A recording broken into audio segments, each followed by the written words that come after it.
Tanya, thank you so much for joining SheLeads today. I am so excited and honored to have you as a guest, so thank you for joining. Yeah, thanks for having me, Carly. I'm excited to chat with you today, too. Of course. So, Tanya, you are the founder of Up Academy. And what this is, it's the first school in the whole world where kids who are able-bodied are learning together in the same classroom and environment as kids with physical disabilities. So first, I'm just excited to hear about Up Academy. But beyond this school, you are also an active member of the Yellow Hats League within Transcend Education, where a diverse world-class network of individuals, organizations come together to inform, design, and build these amazing learning environments for kids. And even prior to the innovation sector the innovation in education, you were heavily involved in nonprofits and more so, and you're a social entrepreneur. So, Tanya, I'm just so excited to learn from you. So before we even get started to Up Academy, I want to know your career path and your journey before reaching the education sector. So what did you do leading up to Up? Sure. So I've had a really varied and diverse and kind of a strange path to get to where I am. Okay. I finished college with a degree in public health and dance, and moved from there up to Colorado, where I taught snowboarding for a few years in Vail, which was great fun, and then realized that I felt like I needed to get a real job. And so I moved, I got a position with Coors Brewing Company. And so I spent 10 years with the beer company, selling beer. They moved me around to different areas of the country to different, as I got promoted, as I got new responsibilities, as I was able to learn new things through that company. But that whole time I felt like there was something else that I should be doing. I was meant for something different. I was missing something. There was something more that I could contribute, but I wasn't sure what that was. So I had a variety of different ideas. My first company that I started working on was called Gear for Girls, and it was all outdoor equipment that was women specific. Because as a female, I'm sure you've been through this, where you go, you want to buy a new bike and you go to one shop and they have only 2 women specific bikes. Then you go to the next shop and they have 1, and you go to the next shop and they have 3. And so it seems to be that way with most sporting equipment. So I wanted to make one space where women could get all of their stuff. That never happened, never came to fruition. As I was finishing my MBA, I started to launch a consulting company that was for marketing. I'd spent, really 10 years in sales and marketing with Coors, and so I was looking to launch an independent marketing company. I got my personal training certification. I got a yoga teaching certification, and was really kind of looking to do my own thing and branch out. And then my daughter was born.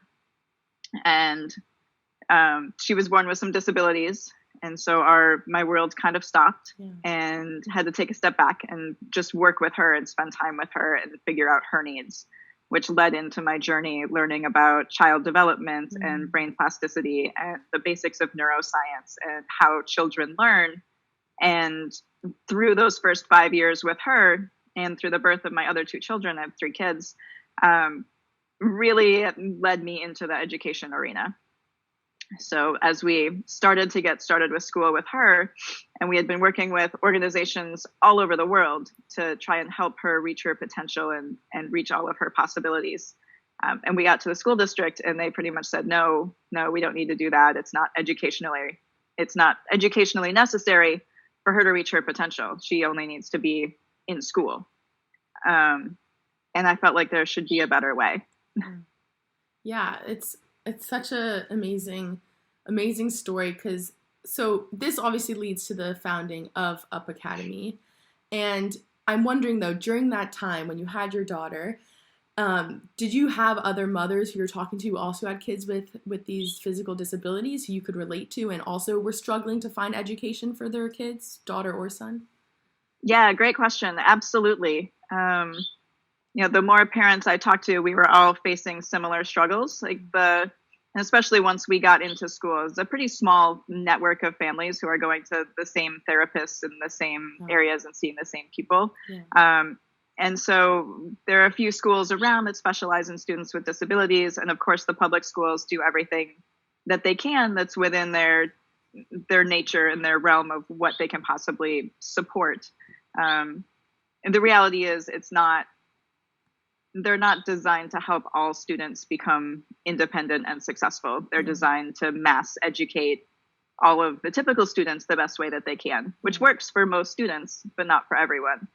And so I was hearing the same thing from other parents, that they were facing the same walls, coming up with the same difficulties, finding that either their child, like my child who couldn't walk, she couldn't talk, she couldn't express her knowledge well, and so do they put her in a special day class, which is the special education class where they're not going to get access to a full curriculum, but they should get the therapeutics that they need? Or do you put them in an inclusion class where they're going to be with their peers, they're going to get some curriculum, but they're going to be pulled out all the time for the different therapies that they need, and it's just not a consistent learning experience.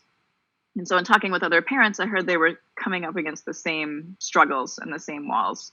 And especially other parents with more than one child was a real struggle, because they wanted to be able to have their kids learning together, but they weren't. And oftentimes, even in the public school system, there might be special education in each school, but they might be specialized for a different challenge that a student has. So where your neighborhood school might be where your typical kids go, your child with special needs might go to an elementary school across town. Right. So they're still facing several drop-offs and pickups, even though they're in the public school system. Yeah. So there were several challenges. Yeah, I'm sure.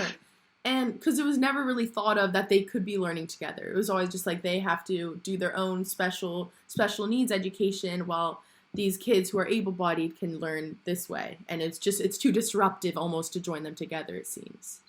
That's a common thing that I've heard is, it's going to be too disruptive. Right. And my girlfriend, who's now on our board of directors, said the same thing coming in as a parent of a typical child. She saw my child and went, no, that's going to be too disruptive. I can't believe she's going to be in the same classroom. Yeah. But it's been evolving from a school district and a society and a public school. It's definitely an evolution. Yeah. When I was a kid, special education was a dark room in the back of the school. The door was always closed. You didn't go there. You didn't knock. You didn't go in. There were separate lunch hours, separate PE hours. Everything was separate. Yeah. And it's definitely changed where, as a society, I think the majority of us believe that inclusion is the best way to educate all of our students. But we're really torn on what inclusion looks like and how that gets done. And how it gets done in every individual case is different, and in every individual school is different. And so our school is really pushing to the next level, where we're assuming competency in all of our students. Yeah. We're essentially eliminating special education and just providing support for the student in the way that they need it at the times that they need it. Yeah. So how many years of this did you have where you were learning about neuroplasticity and talking to these parents and realizing that there's something needs to happen, where you're like, okay, I'm going to start my own school? It probably started when my daughter was 3. Mm-hmm. So it was 2 or 3 years of kind of noodling on the idea and looking at what was available and what wasn't, and how to do things, and looking at, different special education private schools and different inclusive private schools and what was available around the area. Because we're fortunate in the Bay Area that there are a lot of choices, and there are a lot of different schools for a lot of different challenges or specialties or whatever you're looking for, really. And so we looked through a lot of these things and still just didn't find what we were looking for, where it was a real collaborative, interactive, problem-solving curriculum where students really were working together consistently throughout the day. So there weren't all of the pullouts. She wasn't losing time. So what happens is, even if you're in the full inclusion education, you have a student who it takes them longer to write a sentence. It takes them longer to do math problems. It just takes them longer to access the curriculum, and they're given less time because they're being pulled out of science to go to physical therapy, and they're being pulled out of English language arts to go to speech therapy. And it just doesn't line up or make sense. Yeah. And so developing an educational method where those therapists come in at the times in the school day to support the student in the classroom so learning could still be consistent seemed doable. Yeah. Yes. So to go back to answering your question, it was a couple of years of noodling on the idea. And then we finally filed the paperwork in 2015 and became a nonprofit in December of 2015 with the goal of opening in the fall of 2016. Wow, that's amazing. And so tell me about the founding of Up Academy. Did you have doubts? Were there people telling you, no, it's not possible? Or was there just always positivity around it? And just tell me in general. So there's both. And I think the role of being an entrepreneur is a synonym with being an optimist. So you just kind of decide that this is what you're going to do and you go do it. And people tell you it might not work or give you all of the objections and all of the reasons why it won't work or why kids won't come or why you won't find a space or all of these things. And you just keep pushing forward. So, I mean, you've taken entrepreneurship classes, you have that roadmap to becoming an entrepreneur and you file your paperwork and you find a space and you hire employees and you market and you advertise and you go through this whole list of things. Yeah. And I think a lot of what I did from the beginning was just started looking at, okay, yeah, we're going to do this. What's the first thing we need? We need a board of directors. We can't file letters of incorporation without a board of directors. Okay, let's form a board because we formed a nonprofit. So we form a board of directors and then we file our letters of incorporation and apply for 501c3 status. And we got that. Like, okay, we're a school. Now what do we do? And you look at that next step and just by walking through that next step. Yeah. I mean, in all honesty, I'm not sure. I was always optimistic that it would happen and I always knew that it could. But it wasn't until we were actually standing inside the school building and I looked at another one of our board members and we had been open for about a month or so. And I looked around, I'm like, holy shit, we actually opened a school. Like, we did this. Like, we went through all the steps. So it was the logical thing that was going to happen. Yeah. But it's still a little hard to believe until you're actually standing inside the building and going, wow, like, this is open and students are here and teachers are teaching and this is really cool. Yeah. Yeah, Tanya, I don't think you even realize how inspiring your story is, purely because there are so many parents out there who have these kids with physical disabilities and they feel, okay, this is just the life that he or she will live. And like, this is just what we have to deal with almost. Whereas you took it onto your hands and said, this isn't supposed to be like, it doesn't have to be like this. And I think it's a really great lesson that you've incorporated in your answer in the sense that any entrepreneur, when they want to start something, it's just about taking those first steps. And like, once you get that step, then, okay, what's the next step? And I think that's really important because that's like how to get started, just taking that first step. So I think it's just amazing. Yeah. Thank you. Yeah. I mean, I think as parents, we all do the best that we can for our kids and provide them every opportunity that we possibly can.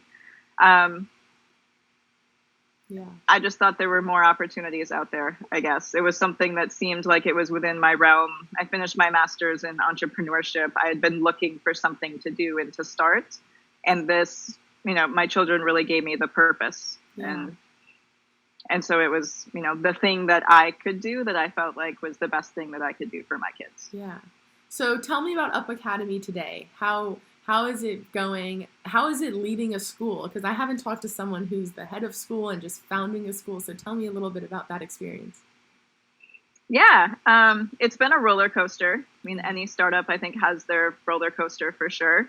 But it's definitely been up and down. We opened with 2 students, then both students left. Then a new student came in. Then we got a second student. Then we got a third student. And then we grew and we stayed pretty steady at 3 students and then 1 left before the end of the year. And we ended up finishing with 2. And so our first year was very tumultuous in that aspect. Yeah. At the same time, we moved locations during our first year. Because of that, my founding educator left because she didn't want to do the commute. It was a crazy startup year. Yeah. Our second year has been much more smooth. We've had stable educators. We're in a stable location. Our school building is open and is fantastic. It was a newly renovated office building. It's a great little space. And so there's still the ups and downs for sure, but instead of being up and down, it's little rolling hills. Yeah.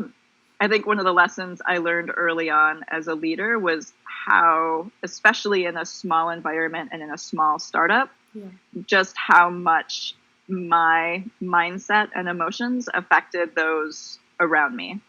When we had that space where we had students and then students decided not to stay, I was down. I was sad. It was a struggle. I was like, how are we going to possibly build this school?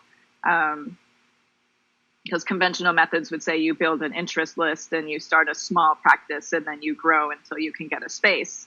From teaching snowboarding, one of my life lessons has been go big or go home. So I went with the if you build it, they will come model. And so I built it. Like, how do we get them to come? And I was down and I was feeling sad and I was struggling. And I noticed when I walked in that suddenly my educators, even if they were, pretty upbeat and getting some work done, suddenly their mood was somber as well. I'm like, okay, I need to be the leader and I need to step up and I need to continually show the optimism that this is going to happen and going to work because my mood is affecting everyone around me. And it was something really important to notice and to really be aware of. Yeah. I think that's also such a great lesson for any company at all. Just as a leader, how you are really translates to your employees or whoever it is. So I'm interested, during those times where it's a roller coaster, during those little lumps, what did you do for yourself to ensure, okay, I may be upset right now, but I can't show that and I have to be optimistic? Did you have people by your side helping you, or how did you deal with that to ensure that you're good mentally? Yeah. Well, I'm fortunate that I have a really strong family support system. So my husband is always the cheerleader and is very much like, okay, this happened, but you can overcome it and just go do X, Y, Z and it'll be great. And there's always, being supportive and helping with ideas. And so that has helped a ton. And also with the board of directors, they're always there to lean on and to help and to support. I think any founder or any entrepreneur has a network of a board or advisors or a support network to be able to go to and say, look, this didn't happen as planned. What do we do now? And how do we present this to our employees? And I think that's part of it too, is just being really transparent in that, yes, okay, this happened and it wasn't planned and it's causing us some trouble, but here is our plan to solve it. So always being solutions minded and forward thinking. And a lot of, one of the graduate standards that we teach our students is growth mindset. And so something failed, it didn't work, it's not working. How do we change it? How do we tweak it? How do we make it better? It's not that it failed, it's that this particular thing didn't work. So what's next? And so I think always looking for that next solution and that next thing to try keeps everybody pretty upbeat and optimistic and given something to work on, right? There's a goal and there's a thing that we're doing. We're not just wallowing in what happened. Yeah, definitely. No, I think that's very important. Yeah. And so obviously your daughters, they almost led you to the education sector, but I'm wondering your passion for education and just innovating in education. I want to know a little bit more what keeps you so passionate about education now, and what do you think is the next big loophole that you have to address within education? Yeah, so I mean, definitely my kids spurred the interest into education. And my oldest daughter, when she did start school, started at a public, pretty progressive project-based learning parent participation program. And so we went through parent education and we were required to be in the classroom 2 days a week. And I remember coming home from one of my classroom sessions and being like, I had so much fun with the kids. Like, I understand why teachers become teachers. Like, this is really great fun. I could see doing this. And my husband was like, okay, yeah, that's what we're doing. But it's, it's working with the kids and it's looking to the future and it's seeing how different the future will be for them than it was for me. And how do we give them the skills to get there? Because education hasn't fundamentally changed in over 100 years, but our world has changed drastically and dramatically. And in a lot of ways, our kids are falling behind. We have generations coming out of high school and coming out of college that don't know how to work. They don't know how to collaborate. They don't know how to innovate. They don't know how to be creative. They've been fed information for 12 years, and now nobody's telling them what to do or how to get an A. And they're not sure what to do with that. And so if we can fundamentally change the way education is done so that we have students who are coming out, who are innovative, who are creative, who are solutions minded, it'll be better for all of us. Yeah. And in our case, our grander goal is to also have students who see everyone as capable and as able to participate, and able to share valuable knowledge into the creativity and innovation process of how we build, of how we create, of how we make technology, of how we build our buildings, of all of these things to include all sorts of different people. Yeah. Which will only make our world better. I think you touched on it so well about the education sector and how it hasn't been changed in decades. And I think it's so true. I think especially kids are almost put in these buckets when they're little, saying you're the math and science type, you're the creative type, and those in the math and science type aren't the creative type. And then it's almost like ingrained where you just have this self-fulfilling prophecy as you get older, being like, oh no, I'm not creative. I was told I'm not creative, so I'm not creative. And it's just, I think there's so many flaws and ways that will really make the whole world a better place when people come out of it thinking, no, it's not, I don't have to be in that box. So I think it's definitely important. So, Tanya, I'm wondering, what is the best piece of advice that you've received, either in your career or just living a healthy, great life? Ooh, the best piece of advice. Great question. I think really just to always, it's going to sound cheesy, but follow your heart and do what you want to do. I was told not to be a dance major because dancers don't make any money and it's a really hard way to make a living. Yeah. And I moved to New York and I studied there and I auditioned and it was terrible and I hated it. But everybody wasn't right. Like, I loved my major. I loved college. I had a blast. And that background in movement has really supported me as I've moved into working in education, and specifically education with kids with physical disabilities. Yeah. And into later, teaching snowboarding and teaching yoga, and having that base was super helpful because it was something that was a part of me and what I loved to do.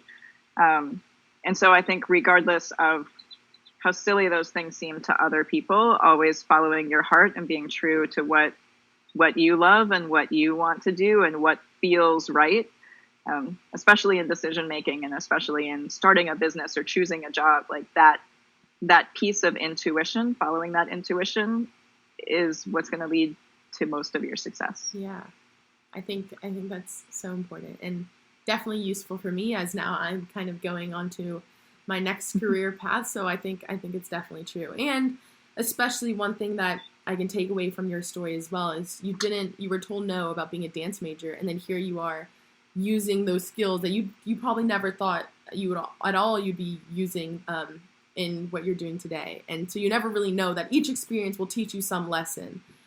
So I love that. So as the final two questions, I'm wondering, what is a passion or hobby that you have that's just unrelated to your work? A passion or hobby that I have that's completely unrelated to work? Probably dance. Yeah. That's nice. And you mentioned snowboarding. Dance and being active. Yeah. And I've just gone back. I hadn't taken a dance class in 25 years, and I just started taking a weekend class in the past couple of months, wow, which has been great fun. Yeah. What types of dance do you love doing? Jazz and modern and lyrical was always my background. Nice. Right now I'm taking a hip hop class, which is unique and different. Yeah. But a lot of fun. Yeah. My sisters actually both, I've two older sisters, they danced their whole life and they did all types of dance, but they loved tap. So it definitely relates. Okay. Yeah. I've gone to all their shows my whole childhood, so I know what it's like being a dancer. So as a final question, what is a weird or fun talent that you have that no one else really knows about? So I'm not sure if you saw in other episodes, but I'll show you mine. So I throw grapes or blueberries into my mouth. So I'm going to give you a sneak peek. So here's a grape. Okay, we'll see how this goes. There we go. Success. Well done. Thank you. So, do you have a talent that you can share?